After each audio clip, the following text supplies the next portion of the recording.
Bonsoir tout le monde. Voilà, on est mercredi soir. Un petit cours sur la Emouna. Alors, des cours sur la Emouna, je pense qu'il doit y en avoir des milliers d'heures sur YouTube, en hébreu, en français. Alors, je ne sais pas si je vais vous apporter quelque chose de nouveau. En tout cas, je l'espère. En tout cas, regardez le cours. Et puis, vous me direz si vous avez appris quelque chose que vous ne connaissiez pas. Ça m'intéresserait quand même. Voilà, donc vos réactions me sont chères. Merci à ceux qui réagissent, merci à ceux qui font passer le cours, c'est très important. Aussi important d'apprendre que de faire apprendre les autres. Voilà.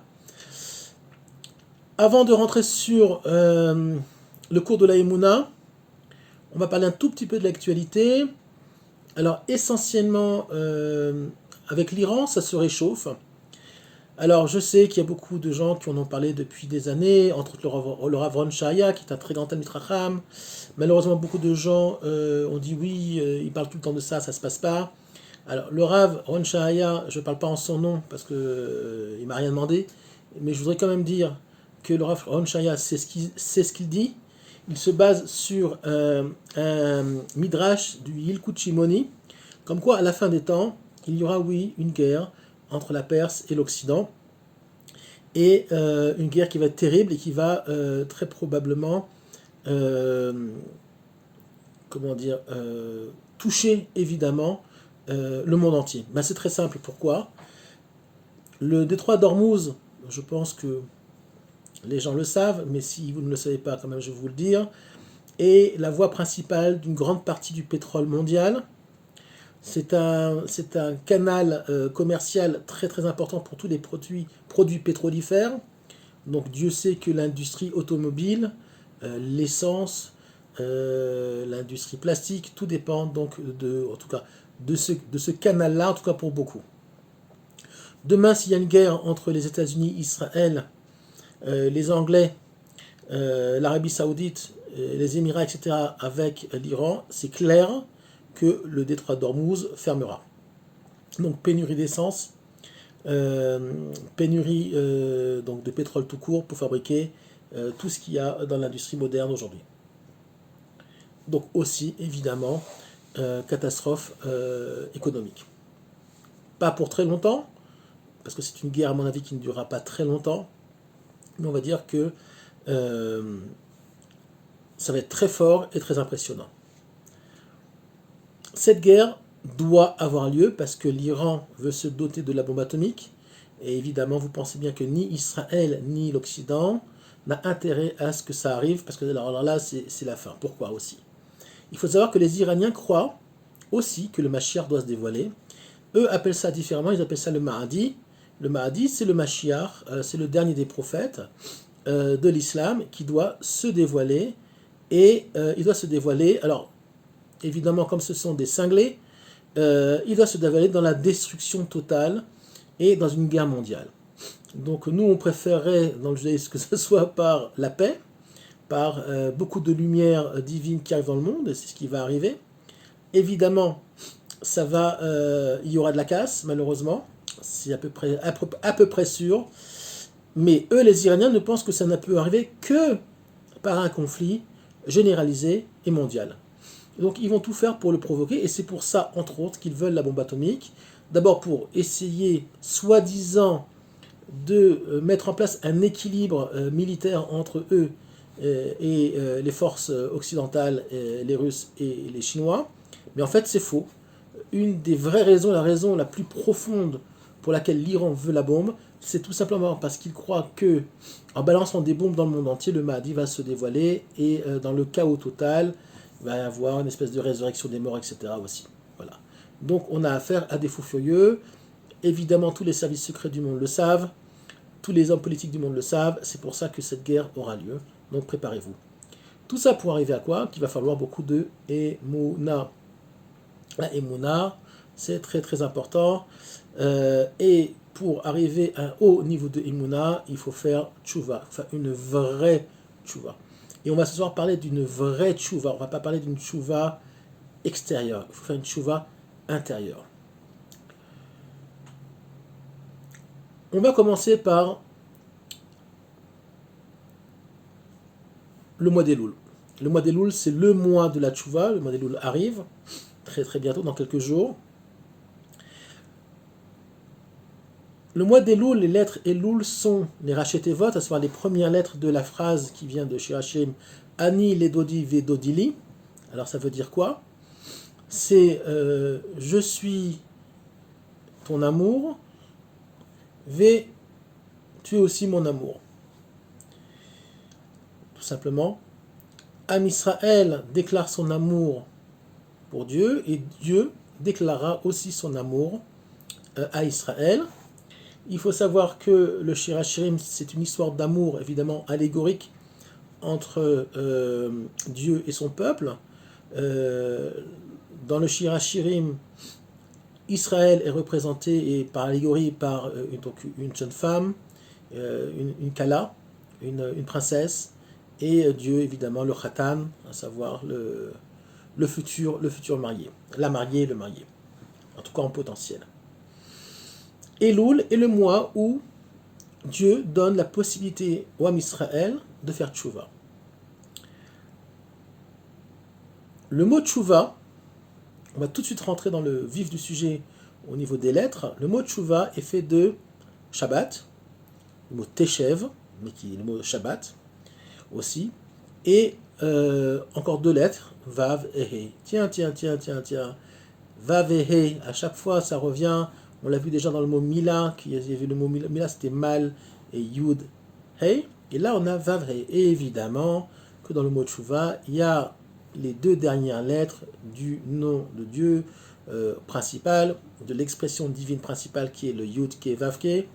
Okay, donc Yud, plus loin Hey, plus loin Vav, plus loin Hey, qui est on va dire, la plus grande expression, la plus forte de Dieu dans le monde. C'est avec celle-là qu'on est sorti d'Égypte. Et c'est avec la tchouva qu'on va sortir de l'Égypte actuelle.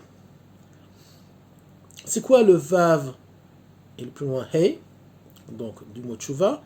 C'est tout simplement les lettres qui représentent la connexion au divin et le réceptacle. Tout simplement le vav étant une lettre, je l'ai déjà expliqué plusieurs fois, une lettre de connexion. Donc vav qui est un yud qui va descendre des mondes supérieurs vers le monde inférieur. Donc ça donne un vav, tac. On part d'un point, et on descend. Donc il y a connexion. Et le he qui est une lettre, évidemment, ce qu'on appelle féminine, une lettre de réceptacle. Donc, c'est quoi la tchouva? C'est devenir un réceptacle pour le divin. Alors, malheureusement, beaucoup de gens croient que à partir du moment où ils mangent cachère, ils se comportent un peu mieux, ils ont fait tchouva. Ça n'existe pas. Et je vais m'expliquer. La tchouva, on peut pas dire j'ai fait tchouva. Ça n'existe pas de dire ça. Je rectifie le tir. Un jour, je l'ai dit quand j'étais à la yeshiva, il y a bien longtemps. Mon rav m'a sermonné, il m'a dit non, ça n'existe pas, tu n'as pas fait tchouva. Tu feras tchouva jusqu'à ton dernier souffle, jusqu'à 120 ans. Le jour où on ferme les yeux dans ce monde-là, on finit de faire tchouva. En tout cas, on espère pour ceux qui ont pris le chemin. La tchouva est un chemin. On n'a pas fait tchouva. Alors évidemment, il y a une différence entre le moment où on ne faisait pas Shabbat et on fait Shabbat, où on ne mettait pas les téphilines et on met les téphilines, où on s'habillait, pour une femme par exemple, pas de sanoua du tout, on allait à la plage avec les hommes qui nous regardent et on a décidé de ne plus y aller. Tout ça, ce sont évidemment des débuts, des progrès, une progression vers un but qui n'existe pas, puisque la tchouva, c'est le chemin vers l'infini. Donc on est tout le temps en mode tchouva. Ceux qui ne le sont pas, et il y en a beaucoup, malheureusement, qui dorment sur leur laurier, ceux-là sont les plus dangereux. Pourquoi? Il n'y a rien de pire que quelqu'un qui croit qu'il est qui est dans les bons papiers du bon Dieu. Voilà, on peut dire ça comme ça. Si tu crois que parce que tu fais Shabbat, tu mets tes filines, tu manges kasher et tu étudies un petit peu la Torah, même beaucoup, et que tu es dans les bons papiers du bon Dieu, c'est un très gros problème.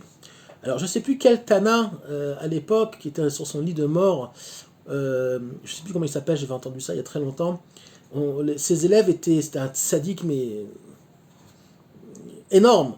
Et sur son lit de mort, il tremblait. Il tremblait de peur. Alors ses élèves lui disent, mais pourquoi tu as peur? T'es un sadique gamour, t'es un ange parmi les hommes. Et tu as peur de mourir? Il dit, oui, j'ai peur de me retrouver face au Créateur. Je ne sais pas si j'ai bien fait mon travail dans ce monde-là, j'ai encore des doutes. Ça, c'est un vrai juif. Il ne faut jamais être sûr de soi-même, surtout quand on est dans le monde de la spiritualité. On peut toujours faire mieux, on peut toujours avancer, on peut toujours s'élever chaque jour de plus. Même les tzadikim font tchouva. Il faut savoir chaque jour qui passe. Il y a beaucoup de gens qui ne savent pas ce que ça veut dire d'être juif et qui sont pourtant des gens, on va dire, religieux. Religieux, qui parle, waouh, super religieux. Voilà.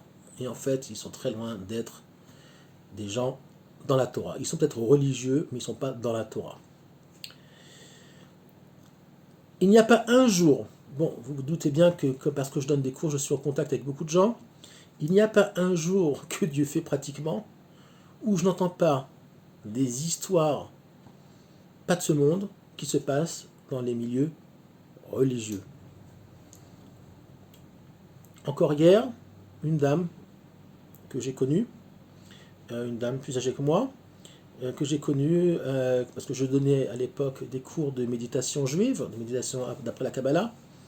Je donnais un cours à Ranana, et elle m'a raconté une histoire d'héritage, de gens de sa famille, des gens proches de sa famille, mais quelque chose de monstrueux. Quand je vous dis monstrueux, mais c'est innommable. Pourtant, elle va se reconnaître dans le cours, donc je ne dirai pas ni le nom ni rien du tout évidemment.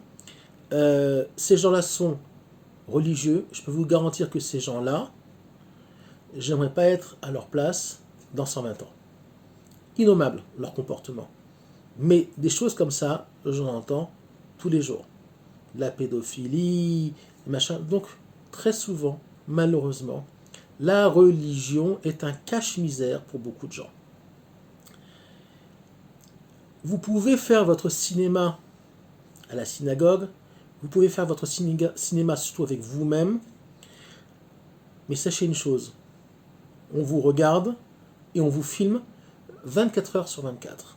Je parle d'Hachem évidemment. Hachem vous regarde, Hachem vous filme, ça peut dire comme ça, c'est une image évidemment. Donc rien ne sera oublié, jamais. À partir de ce monde-là, il y a le tribunal, le j'insiste. Toujours pareil, ça c'est le Yetzer, c'est le Samer même qui vient me chercher pour rater le cours. Je ne répondrai pas.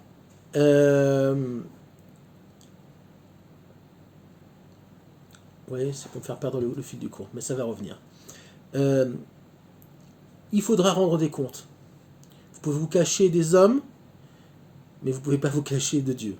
Il ne faut jamais l'oublier. Jamais l'oublier. C'est le plus important de tout. Tout après, comment vous faites? Dieu, c'est sonder les cœurs et les reins. Comme ça, c'est écrit. Donc, Dieu sait exactement quelles sont vos intentions, si elles sont bonnes ou mauvaises. Il sait exactement si vous avez au moins vous avez la volonté de s'approcher de lui, ou si tout ça c'est du cinéma. Et il y a beaucoup de gens chez qui c'est du cinéma, on le sait très bien. La tchouva c'est quoi? La tchouva c'est devenir un réceptacle du divin dans le monde. Comment on devient un réceptacle du divin dans le monde? Tout simplement en se connectant à la source, se connectant à l'origine de tout, ce qu'on appelle Dieu. Mais c'est Dieu lui-même est très difficile et très, comment dire, est difficile d'accès, même s'il est très proche, même si on a la Emouna, Dieu est très très très difficile d'accès. Alors comment on fait? puisque Dieu c'est quelque chose qu'on ne comprend pas vraiment, on peut éventuellement le ressentir, on peut lui parler, mais en général, il ne répond pas aux gens. C'est faux, et les gens, quand il y a des gens qui me disent Dieu m'a parlé, je leur conseille un psychiatre, puisque Dieu ne parle pas aux hommes. Même quand les prophètes prophétisent, c'est jamais Dieu lui-même en direct qui prophétise, qui parle aux prophètes, c'est toujours par des canaux, parce que si Dieu vous parle, vous êtes mort. Donc, comment on fait pour se connecter au divin? Ben, c'est très très simple. Connectez-vous à sa création. Avant tout, la tchouva, c'est être constamment sur le qui-vive de comment je me comporte dans ce monde. On dit en yiddish Zayemensch, pour les Ashkenaz comprendront, sois d'abord un homme. C'est le plus important de tout. Le frère de mon grand-père, qui était un très très très grand tzaddik de Bnei Brak, le Rav Isaac Roth, disait toujours Zayemensch, Lifnei Hakol. D'abord, sois un homme. Après les téfilines, le Shabbat, sois un homme. C'est très dur d'être un homme. Très difficile. Évidemment, il faut mettre les téfilines. Évidemment, il faut faire le Shabbat. Mais si tu mets tes téfilines et tu fais ton Shabbat et tu manges kasher, mais tu te comportes avec ta femme ou avec ton mari comme un cochon, enlève tes téfilines, ne fais pas ton Shabbat. Non, je ne vais pas dire ça parce qu'après je vais me faire incendier, c'est pas la peine. Mais disons, remets-toi en question. Et Dieu sait que beaucoup de gens dans le monde de la Torah sont très très pieux, mais au niveau de ce qu'on appelle Ben Adam Lachavero, c'est pas toujours ça. Donc la vraie tchouva, pour ceux qui me regardent et qui sont très souvent, en tout cas c'est le genre d'élèves plutôt que qui regardent mes cours qui sont dans leur début, comportez-vous comme des Bnei Adam. Évidemment, il faut faire Shabbat, et je vais vous expliquer pourquoi. Évidemment, il faut manger kasher, mais comportez-vous avant tout comme un être humain. Quand je dis un être humain, c'est avec un grand H. Devenez un homme. Le mot tchouva, on le retrouve dans le mot Shabbat. Puisque dans tchouva, il y a teshev plus le vav et le he. Donc la racine du mot tchouva, c'est teshev, c'est Shabbat. C'est quoi Shabbat? Shabbat, c'est un principe de retour. Donc c'est un principe de tchouva. Puisque le mot Shabbat, c'est les lettres de teshev. Le mot Shabbat se retrouve dans le mot Bereshit, puisque le mot Bereshit a 720 combinaisons, permutations de lettres possibles. Une des principales que Rabbi Shimon Bar Yochai, dans son Zohar, dans le Tikkuné Zohar, nous rapporte, c'est que une des principales, une des plus fortes, des plus importantes, c'est Yira Shabbat, la crainte du Shabbat. C'est quoi la crainte du Shabbat? C'est évidemment de faire le Shabbat suivant la halakha comme il faut, mais c'est quoi Shabbat? Pourquoi on doit tellement craindre le Shabbat? Qu'est-ce qui se passe à Shabbat qui ne se passe pas dans la semaine? Alors, à part le fait qu'on se retrouve en famille, qu'on mange un bon couscous ou du gefilte fish ou autre chose, ça c'est très sympa. Mais qu'est-ce qui se passe profondément? Le Baal HaTanya nous explique que à Shabbat, tout ce que vous allez faire, les brachot, l'étude de la Torah, tout va se connecter directement, sans passer par des filtres et des canaux, directement se connecte à l'origine de la création. Donc va se connecter à Bereshit. Les aliments, les brachot que vous allez faire à Shabbat par exemple sur des aliments, vont se connecter directement, en ligne directe donc, tac, avec l'origine du monde, qui est au-delà même de Bereshit, puisque les aliments eux-mêmes, alors là je vais vous surprendre, sont plus hauts au niveau de leur nefesh, puisqu'il y a une vitalité, le nefesh c'est une vitalité, sont plus hauts au niveau de leur vitalité que les neshamot des hommes. Puisque les neshamot des hommes viennent du monde de Bria, de façon générale, et bien la vitalité, le nefesh, ce n'est pas des neshamot, mais c'est le nefesh. Le nefesh de l'aliment, des aliments, vous allez comprendre pourquoi, c'est au niveau du tau. Le monde du tau. Le monde du tau, c'est un endroit où il y a beaucoup de ce qu'on appelle beaucoup de lumière et peu de réceptacles. Mais l'origine, et ça on l'apprend dans la Chassidoute par le Baal HaTanya, l'origine des aliments, et vous allez comprendre, c'est très logique, est plus haut que l'âme de l'homme. Pourquoi? C'est très simple. Un homme qui ne mange pas meurt. Au bout d'une semaine, 2 semaines, il meurt. Boire, manger, peu importe. À partir du moment où vous mangez, ça vous donne donc de la vitalité. Donc vous pouvez vivre sans manger, donc on meurt. Donc ce qui vous donne vie matériellement, c'est forcément plus haut que ce que vous êtes, puisque vous êtes dépendant de ça. Donc tout simplement, les aliments que vous mangez, surtout ce qu'on appelle les légumes, les fruits, la viande, tout ça, sont au niveau du monde du Tau, qui est un monde extrêmement élevé, et qui est un monde beaucoup plus élevé, en tout cas, que le monde de Bria, sans rentrer dans les détails. Quand vous faites une bracha, vous faites le tikkun de cette chose-là, donc vous réparez la chose puisqu'elle est descendue au plus bas dans les mondes les plus inférieurs, et vous la reconnectez à son origine. Donc à Shabbat, quand vous faites une bracha sur un aliment, et surtout la bracha qui vient après, ou le Birkat Hamazon ou Boré des Fachot, vous reconnectez directement l'aliment à ses origines spirituelles. Donc extrêmement élevé. Tout ce que vous ferez à Shabbat, c'est de la tchouva, puisque c'est reconnecter la chose à son origine spirituelle, à son origine première.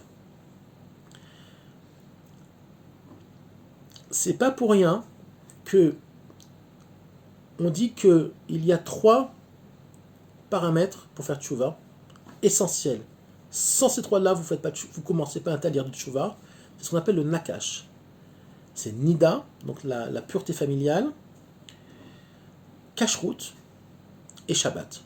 Sans ces 3 éléments-là, vous ne commencez pas encore vraiment votre talir de tchouva. C'est bien de commencer par quoi que ce soit, mettre les tefilines, tout doucement, c'est d'accord, ok. Mais Shabbat, essentiellement Shabbat, et kashrut évidemment, et nida, donc la pureté familiale, mais Shabbat est essentiel dans la vie d'un juif. On dit que quand les âmes montent, après 120 ans, une sélection se fait au niveau du tribunal céleste entre ceux qui ont fait Shabbat et ceux qui ne l'ont pas fait. Donc, et on ne parle pas d'autre chose. Entre ceux qui ont fait Shabbat, après on vous pose des questions, etc. Mais bon, sans rentrer là-dedans, Shabbat, c'est l'essence de la tchouva, c'est l'essence de la connexion.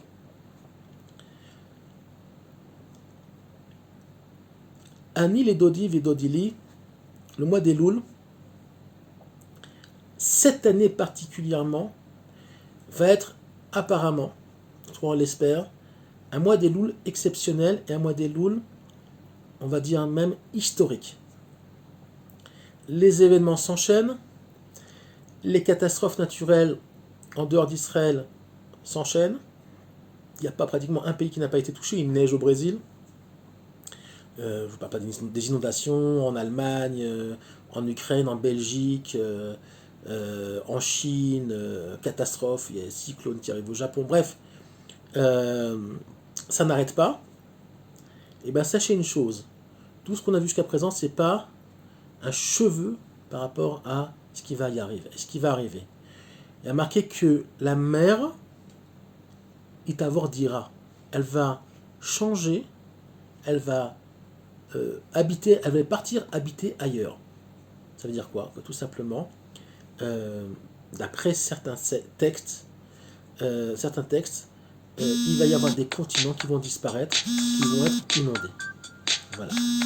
Donc, il va y avoir de grands changements climatiques, de grands changements géographiques, de grands changements politiques. En tout cas, la Géoula, c'est ça. Et ne croyez pas que ça sera si évident que ça de passer la dernière ligne. Il va falloir beaucoup de Mouna et beaucoup de tchouva. Beaucoup de tchouva, beaucoup de vrai tchouva. Et si je parle là aux gens qui sont déjà dans la Torah, ne dormez pas sur vos lauriers. Et c'est pas parce que vous allez chanter les slichot, que ça arrangera tout. Non. La tchouva, elle est d'abord profondément là, dans le cœur et dans la tête.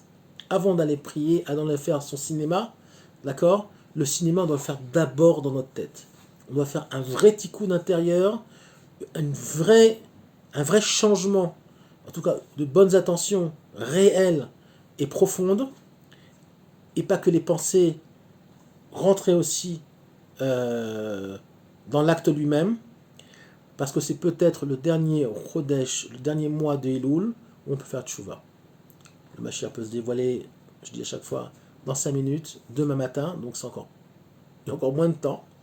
On doit faire tchouva tout de suite, mais si déjà on rentre dans le mois d'Elul, accélérer le processus, comme j'ai dit comme j'ai dit dans le dernier cours, pas tout à l'heure, dans le dernier cours, à mon avis, l'alias, ça va devenir très, très compliqué.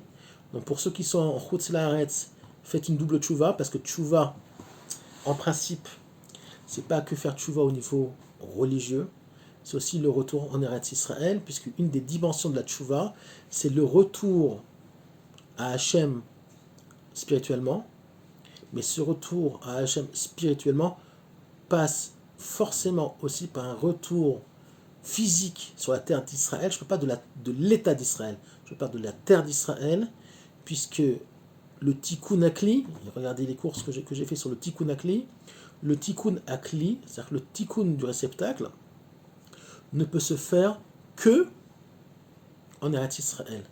Ani Lidodi Vedodili, Dod, c'est le même lettre que David Ameller, mais pas que ça. C'est aussi, ça veut dire amour. Mon amour, ton amour, c'est une histoire d'amour, Shira Shirim, mais pas que ça. Dod, ça veut dire aussi autre chose. C'est aussi doud. C'est quoi un doud en hébreu? Un doud, c'est un réceptacle. Doud shemesh. Vous savez, ceux qui habitent en Israël, ils savent que c'est un doud shemesh. C'est une espèce de grand container où chauffe l'eau par les panneaux solaires. Donc c'est un réceptacle d'eau. Donc c'est un réceptacle. Le doud est un réceptacle.